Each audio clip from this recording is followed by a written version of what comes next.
Então, nós vamos iniciar aqui falando sobre as principais mudanças na avaliação CAPES e, dentre elas, o planejamento estratégico do programa.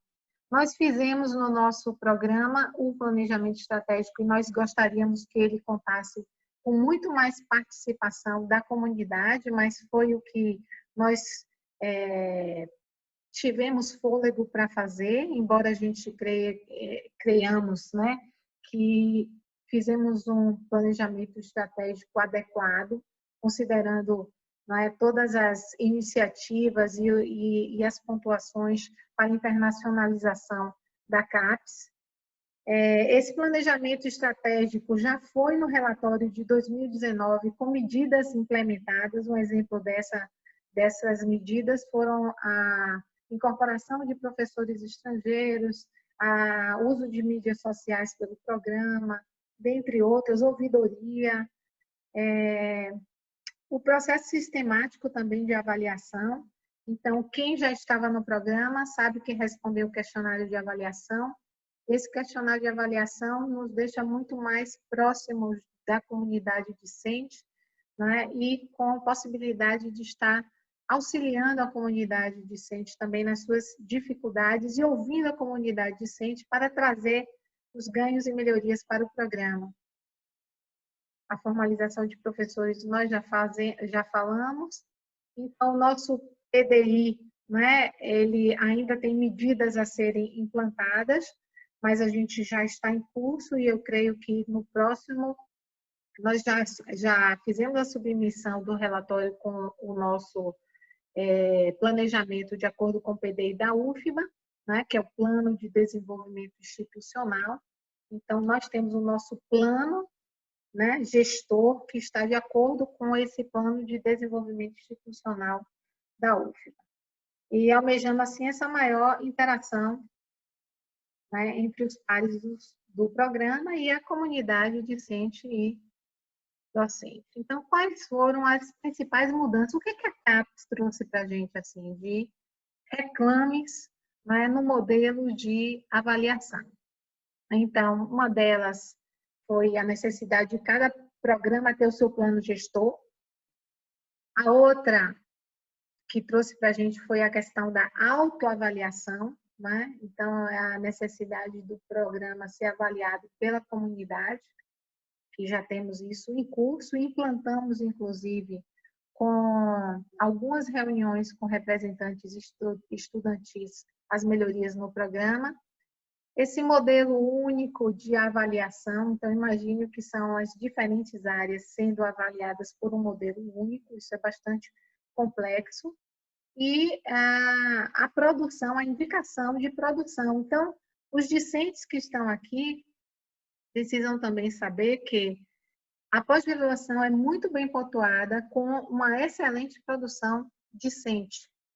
Então, por isso que nós estamos, né, também enfatizando, o programa sempre fez isso, mas estamos enfatizando bastante nessa produção discente e trazer também esta relevância social e econômica que o programa também sempre fez, mas é necessário a gente ressaltar mais essas questões.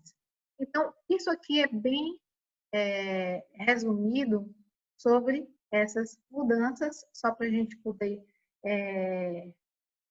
memorizar e relembrar um pouquinho o acompanhamento de egressos que fizemos desde a década de 70, né, os indicadores quantitativos e qualitativos em relação à nossa produção científica e a qualidade desses trabalhos e os aspectos qualitativos também do programa.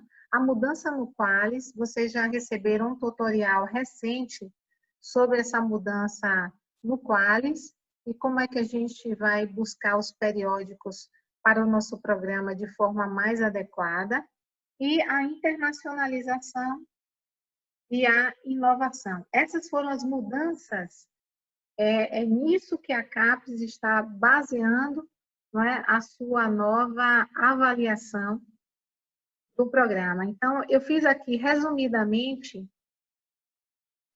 eu vou dar uma passada aqui, né? Porque eu coloquei rapidamente, a gente já falou isso, sobre gestão, atuação docente, mas eu coloquei a ficha de avaliação de forma muito resumida com a pontuação de cada.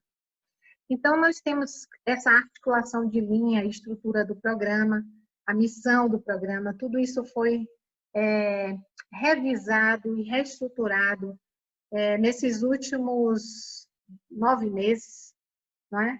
Nós estamos trabalhando cada vez mais também o corpo docente, trazendo novos professores permanentes para o programa, que possa também estar cooperando com os professores colaboradores, então, nesse processo de coorientação, inclusive. O planejamento estratégico, esse planejamento estratégico, veja que ele vale 10% na avaliação no item programa.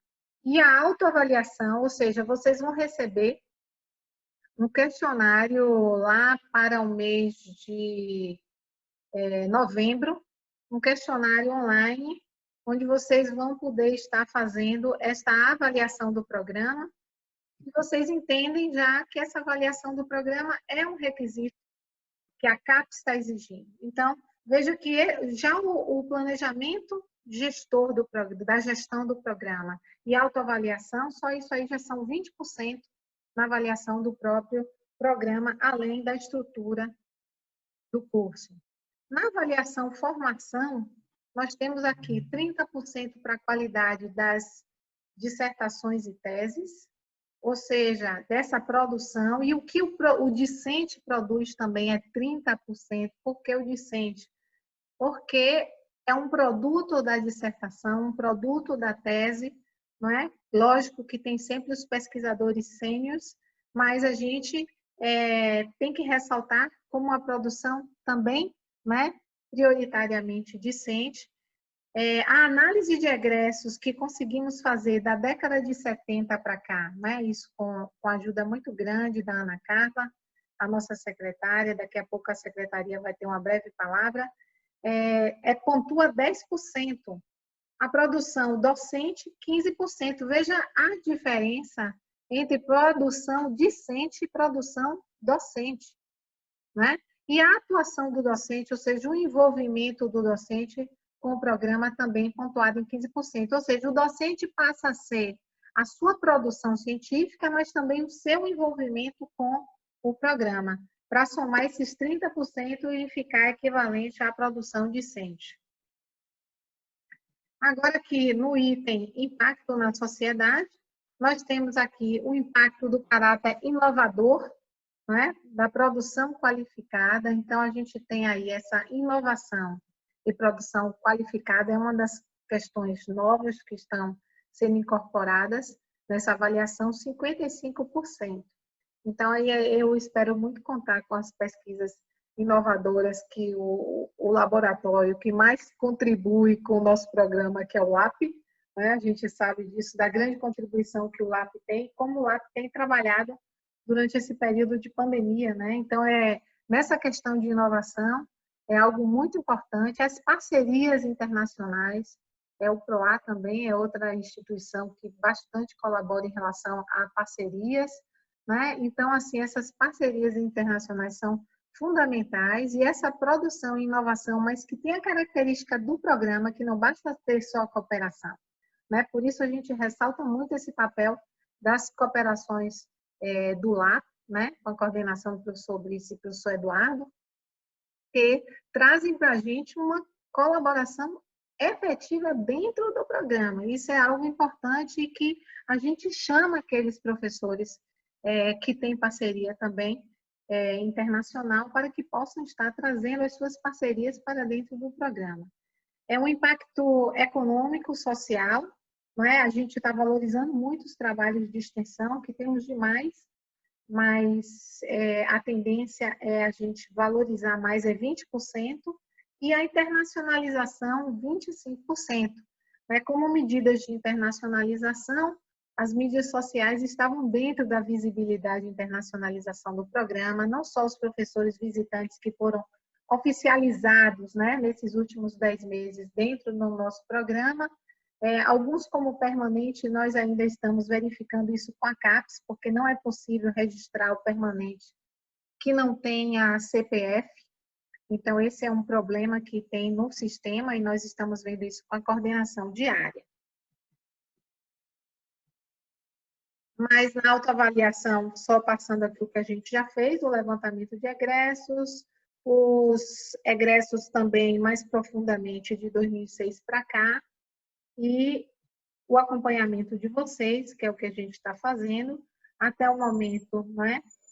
Fizemos essas ações aqui. Eu acho que vocês estão me vendo falar até de uma forma um pouco repetida em relação a isso, mas para vocês saberem a importância que isso tem, né, para o nosso programa. E sobre o desempenho do perfil docente, nós, inclusive, nós já mandamos uma ficha de avaliação no último relatório, né, pedindo ao docente que destacasse o seu principal trabalho, porque depois nós vamos, no quadriênio, eleger o trabalho, né, que foi o trabalho indicado, escolhido pelo programa com maior relevância científica, mas também por ano, cada docente tem que indicar a sua produção, que foi a produção mais significante em termos de impacto científico.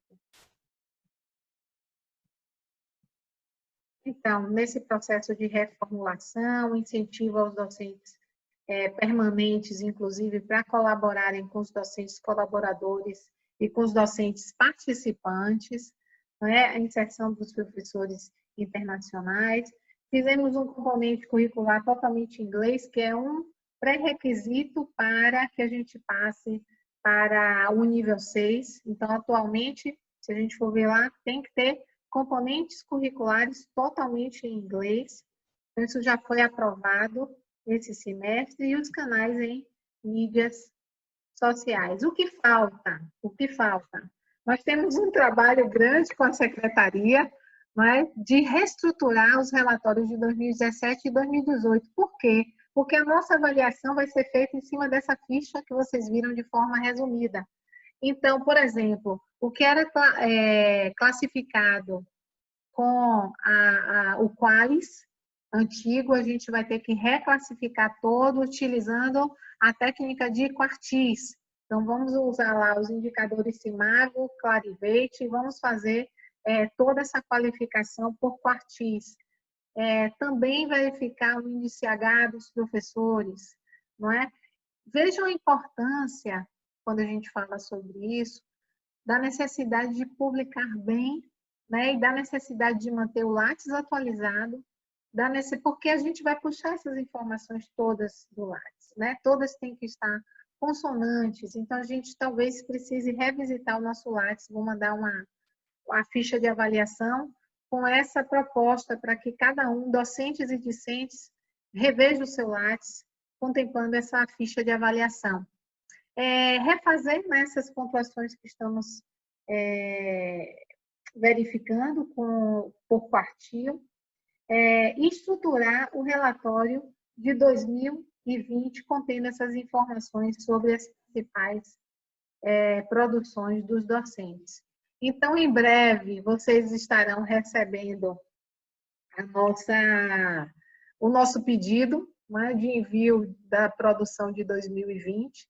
Então, a gente em breve vai estar se estruturando para isso, né? E vamos estar fazendo também a avaliação discente. Eu creio que para início de novembro a gente já deve estar solicitando essas informações, mas é necessário que pensemos sobre isso. No nosso site tem a nossa ouvidoria.